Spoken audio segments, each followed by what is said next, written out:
문재인 정권이 급기야 천안함 폭침의 범인이 사과도 하기 전에 범인을 향해서 없던 일로 하자고 머리를 푹 숙였다.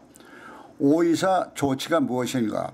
지난 2010년 3월 26일 해상훈련 중인 천안함에 북한 잠수정이 어뢰를 발사해서 국가를 지키려던 장병들의 목숨을 앗아간 사건의 책임을 북한에 철저히 묻자는 것이 아닌가?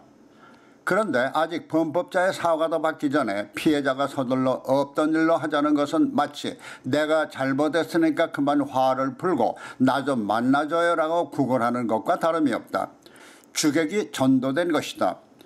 단순한 수학여행길에 익사한 학생들의 사진 앞에서는 대통령이 머리를 조아리며 무엇이 고마운지 고맙다고 울먹이는 것은 고사하고 아직도 사고 원인을 놓고 집요하게 물고 늘어지는 것과 비교한다면 천안함 희생장병들이야말로 구국의 영웅들인데 가해자인 북한에 대한 사과 한마디 받아내지 못한 시점에서 이들의 원혼을 달래주기도 전에 오히려 북한의 머리를 조아리는 것은 형평이 어긋나도 너무 크게 어긋난 것이다.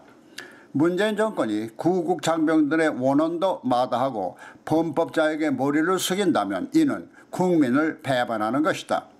그런데 정부와 함께 집권당 그리고 대북 정책에 영향력을 발휘하는 것으로 알려진 전 청와대 비서실장 임정석의 잇따른 발언들을 비교해보면 이를 실행에 옮기겠다는 의지가 담겨 있어 불안하다. 더욱이 4.15 총선으로 국회까지 장악한 마당에서는 더욱 불안해지는 것이다. 항상 북한의 의견을 대변하는 것처럼 행동해온 통일부는 얼마 전인 5월 22일 지난 2010년 북한의 천안함 폭침 사건에 대한 상응 조치였던 5.24 조치는 사실상 그 실효성이 상당 부분 상실됐다고 밝혔다. 통일부에 의해서 청와대 전 비서실장 임정석은 같은 날 김정은의 답방만 기다릴 수 없는 것이라며 문재인 대통령이 정상회담이 필요하면 언제든 만나겠다고 했던 것을 지금 실천해야 한다고 말했다. 대북 정책에서 지금의 정권에 영향력을 발휘할 수 있는 임정석이고 보면은 그의 이와 같은 발언은 북한보다 남한이 더 급하니까 머리 숙이고 가랑이로 기어 들어가는 한이 있어도 북한과 빨리 손을 잡으라는 것과 다름이 없다.